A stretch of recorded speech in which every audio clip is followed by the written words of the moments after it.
Cientistas e físicos sempre foram fascinados pelo universo e pelos fenômenos que dele se desvendaram. Mas uma coisa permanece que os mantém sentados em sua mesa de pesquisa por anos, que é a antimatéria. Quando os cientistas falavam anteriormente sobre a antimatéria, eles tinham muito pouco para discutir. Isto porque a antimatéria é uma das coisas mais estranhas em nosso universo. No entanto, uma descoberta recente foi feita por cientistas. E não só está preparada para mudar nossa perspectiva, mas também para explicar o mistério por trás da antimatéria. O que os cientistas descobriram? A antimatéria é capaz de destruir o nosso universo? Junte-se a nós enquanto exploramos o mistério não resolvido por trás da antimatéria. Pense na matéria, então imagine se a matéria tivesse um gêmeo, mas com propriedades e cargas diferentes. Sim, isso é antimatéria. Embora tenha sido um tópico generalizado nas histórias de ficção científica por várias décadas, a antimatéria é real e profundamente enraizada na teoria científica moderna. A existência da antimatéria foi confirmada em 1995 por uma equipe de cientistas da Universidade da Califórnia, Berkeley, que lhes deu o Prêmio Nobel 4 anos depois. Quando a antimatéria é exposta à matéria comum, ela destrói ambos. Embora esta destruição pareça misteriosa, ela tem seus próprios benefícios associados. Quando a matéria e a antimatéria colidem, ela libera energia poderosa o suficiente para alimentar uma lâmpada ou mesmo uma cidade. Enquanto isso permanece um mistério, cientistas e físicos ainda estão pesquisando maneiras de aproveitar essa energia, mas todas as tentativas foram mal sucedidas. Isso faz dela outro mistério, provando ainda mais por que a antimatéria é um dos mistérios do mundo da ciência. Então, o que exatamente é a antimatéria e por que ela tem perturbado o mundo da ciência por gerações? A antimatéria se refere a partículas similares à matéria comum com a qual estamos familiarizados, mas tais antipartículas têm a mesma massa que o seu sósia de partículas normais, mas continuam sendo seus opostos em algumas partes. Para lhe dar uma ideia, um elétron, também conhecido como pósitron, tem a mesma massa que um elétron comum, mas uma carga positiva oposta à carga elétrica normal do elétron. A antimatéria foi inicialmente prevista pelo físico britânico Paul Dirac em 1928, quando ele tentou combinar a mecânica quântica, o que explica as partículas subatômicas, e a teoria da relatividade de Albert Einstein. Dirac estava examinando soluções para uma equação que melhor descreve o movimento de um elétron se movendo próximo à velocidade da luz. Assim como a equação, lida como x elevado à potência de 2, que é igual a 4, pode fornecer duas soluções possíveis, x igual a 2 ou x igual a menos 2. A equação de Dirac poderia ter duas soluções, uma para elétron com energia negativa e outra para um elétron com energia positiva, de acordo com a Organização Europeia de Pesquisa Nuclear. No início, Dirac não quis compartilhar as suas descobertas com o público, mas, eventualmente, ele as aceitou e postulou que cada partícula no universo deveria ter uma partícula de imagem espelho que agisse como ela, mas que tivesse uma carga oposta. Alguns anos mais tarde, pósitrons foram encontrados pelo físico Carl Anderson, do Instituto Americano de Tecnologia da Califórnia. No dia 2 de agosto de 1932, o físico da Caltech Carl Anderson foi o primeiro a detectar a primeira partícula de antimatéria. A descoberta do pósitron não era esperada, pois Anderson não tinha a intenção de procurar por antimatéria. Ele tinha construído uma câmara de nuvens para encontrar a composição de raios cósmicos e partículas de alta energia que caíam do espaço. O instrumento de Anderson também compreendia um ímã, o que lhe permitiu determinar se as partículas que se passavam por ele estavam carregadas positivo ou negativamente. Ele também tinha uma placa de chumbo que tornava as partículas mais lentas. Ele tirou várias fotografias das pistas tiradas por partículas de raios cósmicos, mas ele foi segurado por uma determinada forma feita por uma das partículas. A curva de trajetória desta partícula deu provas de que a partícula estava carregada positivamente, mas muito menos massiva do que um próton. Um editor da revista Physical Review sugeriu o pósitron, já que a partícula parecia um elétron positivamente carregado. Anderson não percebeu até mais tarde que o pósitron era similar ao elétron, exceto pela carga oposta. Uma teoria que Paul Dirac tinha previsto a existência de tal partícula em 1931. Esta descoberta ganhou de Dirac e Anderson o Prêmio Nobel de Física. Dirac venceu em 1933, Anderson em 1936. Antimatéria é ocasionalmente produzida em aceleradores de partículas e ocorre através da colisão de partículas de alta energia na atmosfera da Terra. Entretanto, isto não é suficiente para estudá-la, pois seu mistério está escondido nas profundezas de sua marcada ausência. Até onde os cientistas podem dizer, o universo ao nosso redor é feito principalmente de matéria, sem antimatéria. Isso confunde os cientistas e continua os forçando a reestudar teorias em torno do início do universo, também conhecido como o Big Bang. A teoria do Big Bang apareceu pela primeira vez no início do século XX. Ela foi desenvolvida para explicar as observações feitas por Lemaitre, Slipher e Hubble, dizendo que as galáxias visíveis estão se afastando da Terra em todas as direções. Isso nos deixa com duas interpretações.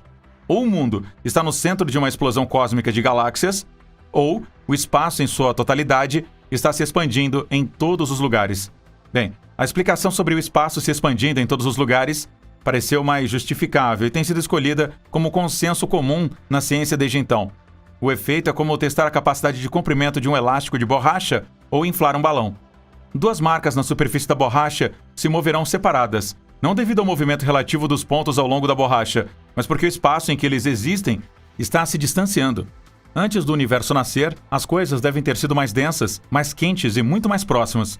Dá para imaginar como o universo era quente olhando a milhões ou bilhões de anos atrás. Antes do universo nascer, as coisas devem ter sido mais densas, mais quentes e muito mais próximas. De fato, é relativamente simples descobrir quando tudo deve ter sido um pouco mais de 13,8 bilhões de anos atrás, nascendo o universo e se expandindo à medida que ele esfriou. Flutuações quânticas de fótons neste plasma criaram continuamente pares de elétrons, partículas e pósitrons, partículas e antipartículas. Algumas destas partículas foram desenvolvidas e destruídas quase imediatamente. Mas como o plasma continuou se expandindo e esfriando, algumas partículas e antipartículas também foram criadas, mas não aniquiladas. Estas partículas são o que eventualmente se acumularam para formar as estrelas, planetas, átomos e tudo o que vemos ao redor do nosso universo hoje. Mas e quanto às antipartículas? Para onde elas foram? Ou no que elas se formaram? Nós conhecemos os processos que iniciaram toda a matéria que vemos, e estamos cientes de que uma quantidade igual de antimatéria deve ter sido criada ao lado. Mas onde elas estão? Esta continua sendo uma das questões mais centrais sem a resposta na cosmologia moderna, e muitos cientistas estão trabalhando arduamente para resolver o quebra-cabeça. Em uma tentativa de encontrar uma solução para esse mistério, os cientistas se reuniram para criar partículas de antimatéria com o uso de colisões de ultra alta velocidade em aceleradores de partículas colossais. Um desses aceleradores de partículas é o Grande Colisor de Hadrons, localizado fora de Genebra e operado pela Organização Europeia de Pesquisa Nuclear. Seus primeiros experimentos cobriram uma série de testes, um dos quais levou os cientistas do CERN a criar o anti-hidrogênio, o gêmeo antimatéria do hidrogênio. O elemento de antimatéria mais complexo produzido até hoje é o antihélio, a contraparte do hélio. Embora a antimatéria seja produzida em vários experimentos no CERN, as antipartículas produzidas não podem ser aprisionadas por causa de sua energia muito alta. Esta energia faz com que elas se destruam inofensivamente nos detectores, e mesmo quando feitas, elas são produzidas em quantidades muito pequenas. E pequeno ao ponto de, mesmo que o CERN use seus aceleradores apenas para fazer antimatéria, ele não pode produzir mais do que cerca de 1 bilionésimo de grama por ano. Isto significa produzir 1 grama de antimatéria. Isso levaria aproximadamente 1 bilhão de anos. Desde que o Grande Colisor de Hadrons foi inventado, a quantidade total de antimatéria produzida na história do CERN é inferior a 10 nanogramas, contendo apenas energia suficiente para alimentar uma lâmpada de 60 watts durante 4 horas. Além disso, outro problema que os cientistas enfrentam com esses experimentos é que a eficiência da produção e armazenamento da antimatéria é muito baixa, cerca de 1 bilhão de vezes mais energia necessária para produzir antimatéria do que eventualmente está contida em sua massa. Usando a fórmula E, que é igual a mc2, podemos ver que 1 grama de antimatéria contém 0,001 kg multiplicado por 300 milhões de metros por segundo ao quadrado, que é igual a 90 mil gigajoules, que é igual a 25 milhões de kW por hora. Isso significa que, com sua baixa eficiência de produção, seria necessário 25 milhões de kWh para produzir uma única grama. Isso é basicamente demais para a produção de eletricidade em nossa geração, porque, mesmo com o preço de desconto para a energia elétrica, isso custaria mais de 1 trilhão de euros para funcionar. O mistério peculiar sobre a antimatéria que confunde os cientistas e os devolve à mesa de desenho é que, no início, matéria e antimatéria coexistiram. Então, só podemos observar a matéria. E como isto é assim? Apesar de ser um dos mistérios desafiadores da física, físicos e cientistas surgiram com algumas teorias que poderiam resolver esse antigo mistério. A maioria dessas teorias postuladas por cientistas e físicos envolveu a existência de partículas extras, além das espécies reconhecidas no universo. Entretanto, todas estas descobertas feitas por cientistas se voltam para uma solução, mas os dados ficam além de uma descoberta definitiva. Ainda assim, a descoberta deste mistério tende a nos ensinar mais do que apenas o porquê de existir em um universo de matéria. Ele poderia explicar detalhes ocultos da era mais antiga do cosmos, ou mesmo ligar os cientistas à matéria escura invisível que confunde os cientistas. A maioria das teorias sobre como a matéria se tornou mais do que antimatéria se encaixam em duas categorias principais. A primeira categoria, chamada Baryogênese Electroweak, postula diferentes versões do bóson de Higgs. O bóson de Higgs é a partícula relacionada à forma como todas as outras coisas possuem massa. Se esses parentes de Higgs realmente existissem, eles poderiam ter ajudado a desencadear uma súbita transição da fase relacionada à mudança quando a água passa de líquido para gás. Isso poderia ter acontecido no início do universo, o que poderia ter causado um pouco mais de matéria do que antimatéria no espaço. Quando a antimatéria e a matéria entram em contato, a maioria das coisas no jovem universo teria sido aniquilada, deixando apenas um pequeno resíduo de matéria para fazer as galáxias, estrelas e planetas ao nosso redor. A outra teoria principal, chamada leptogênese, ramifica-se a partir de neutrinos. Estas partículas são mais leves que quarks e passam pelo cosmos de uma forma celestial, mal parando para interagir com qualquer coisa.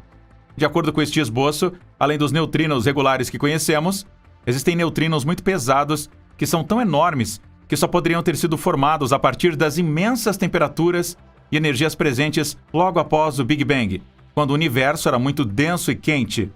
Quando estas partículas se quebraram naturalmente em espécies menores e estáveis, a ideia é que elas poderiam ter criado um pouco mais de matéria do que subprodutos de antimatéria, levando ao posicionamento que vemos hoje. Entretanto, um anúncio recente feito por cientistas no experimento Tokaido Kamioka, no Japão, dá sinais otimistas para o conceito de leptogênese. O experimento observa os neutrinos enquanto eles percorrem 300 km no subsolo e transformam entre 3 tipos ou sabores uma habilidade única exibida pelos neutrinos chamada oscilação. Os pesquisadores do T2K encontraram mais oscilações em neutrinos do que em antineutrinos, propondo que os dois não atuem apenas como imagens de espelho um do outro, mas atuem de maneiras diferentes. Tal contraste entre uma partícula e sua contraparte antimatéria é chamada de violação CP. É uma pista de boa-fé na busca de saber como a matéria supera a antimatéria após o nascimento do universo. Embora a equipe de cientistas ainda não chame isso de descoberta. O experimento agora cancelou a possibilidade de neutrinos terem zero de violação de PC com 95% de confiança. Ele dá pistas de que as partículas podem mostrar a quantidade máxima possível de violação de PC permitida. Ainda assim, mais dados e talvez futuros experimentos serão necessários para medir com precisão a quantidade de neutrinos e antineutrinos que variam. Mesmo se os físicos fizerem uma descoberta definitiva da violação de PC em neutrinos, eles não terão encontrado uma resposta total para a questão da antimatéria cósmica. E, de acordo com Seida e Peck, uma física teórica da Universidade da Califórnia, Irvine, tal descoberta seria necessária, mas não suficiente para provar a leptogênese. Outra necessidade da teoria é que neutrinos e antineutrinos acabam sendo a mesma coisa. Como essa aparente contradição é possível? Pensam-se que a matéria e a antimatéria são iguais, exceto por uma carga elétrica revertida. Neutrinos, não tendo carga, poderiam ser ambos simultaneamente. Se esta probabilidade for o caso, ela também pode analisar por que os neutrinos são tão leves, levando-os talvez a menos de 1/6 milionésimo da massa do elétron. Se os neutrinos e antineutrinos forem os mesmos, eles podem ganhar massa não por inter-relação com o campo de Higgs, como a maioria das partículas, mas por outro processo chamado mecanismo de balanço, ou Seesaw Mechanism. São pequenas massas que seriam inversamente equivalentes àquelas dos pesados neutrinos que despertaram no universo inicial. Quando um está para cima, o outro está para baixo, como um balançar, disse Peck. Jessica Turner, uma física teórica do Laboratório Nacional de Aceleradores Fermi, comentou. Ela disse: leptogênese é uma maneira muito elegante de explicar as coisas. Primeiramente, você responde por que há mais matéria do que antimatéria. E, em segundo lugar, você explica por que os neutrinos têm massas tão pequenas. A prova de que os neutrinos são seus pares de antimatéria poderia ter sido derivada de experimentos em busca de uma reação teorizada chamada dupla decadência beta sem neutrinos, que só poderia ocorrer se os neutrinos fossem capazes de destruir a si mesmos, como a matéria e a antimatéria fazem no contato. Mesmo esta descoberta, no entanto, não mostraria totalmente a leptogênese, como ocorreu. Se você medir a possível violação do PC, que nós podemos ver se você observar que os neutrinos eram suas próprias antipartículas, nós diríamos que isso é evidência circunstancial, não evidência direta, concluiu Turner.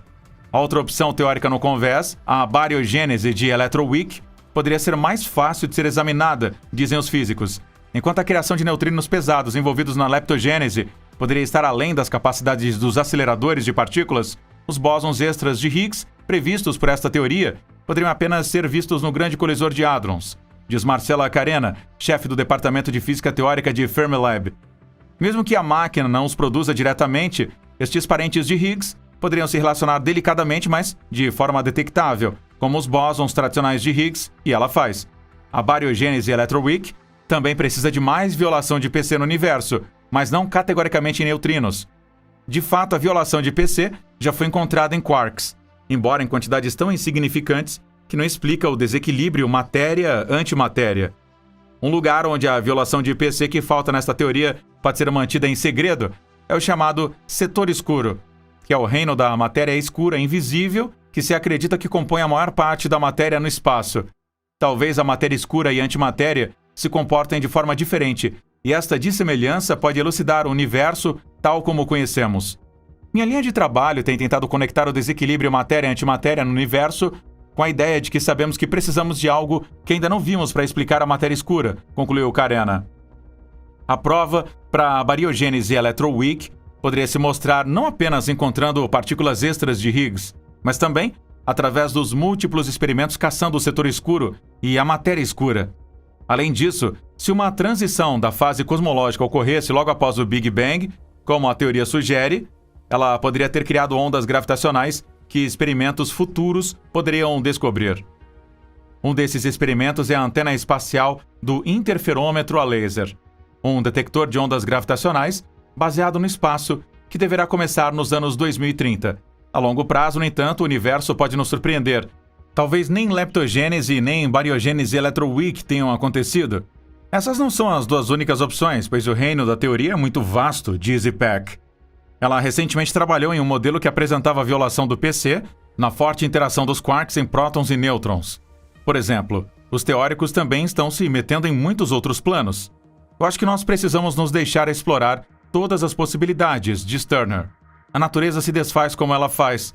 Nós não podemos controlar isso. Nós apenas tentamos nosso melhor para entendê-la, ela concluiu. Ao mesmo tempo, uma medida clara da violação do PC em neutrinos, pelo menos, está à vista. Projetos futuros, tais como a experiência Deep Underground Neutrino e o sucessor do T2K Hyper Kamiokande, devem ter a sensibilidade necessária para uma contabilidade precisa. Além disso, desde que o grande colisor de hadrons estabeleceu que colocar matéria e antimatéria juntos cria energia, cientistas e engenheiros têm especulado que a nave espacial movida a antimatéria pode ser uma excelente maneira de explorar outras galáxias. A National Aeronautics and Space Administration, a NASA, examinou as chances de usar veículos movidos a antimatéria para voar até Marte, mas a ideia tem algumas desvantagens. Para uma delas, é caro operar. Uma estimativa aproximada para produzir os 10 miligramas de pósitrons necessários para uma missão humana em Marte é de cerca de 250 milhões de dólares, usando tecnologia que está atualmente em desenvolvimento, disse Gerald Smith, da Positronics Research LLC, em Santa Fé, Novo México, em um artigo para a NASA. O custo pode parecer alto, mas ainda iria requerer cerca de 10 mil dólares por libra para transportar algo em órbita. Então uma enorme nave espacial, incluindo sua tripulação humana, também seria cara para ser lançada. Mais recentemente, pesquisadores da NASA consideraram utilizar a energia criada pelas colisões matéria-antimatéria para enviar uma sonda para o sistema estelar mais próximo, Alpha Centauri. A energia nas colisões permitiria que o veículo acelerasse até 10% da velocidade da luz e depois abrandasse o suficiente para observar o Alpha Centauri, potencialmente por décadas. Você acha que a antimatéria seria capaz de alcançar todas essas proezas? Deixe-nos saber os seus pensamentos na seção de comentários abaixo.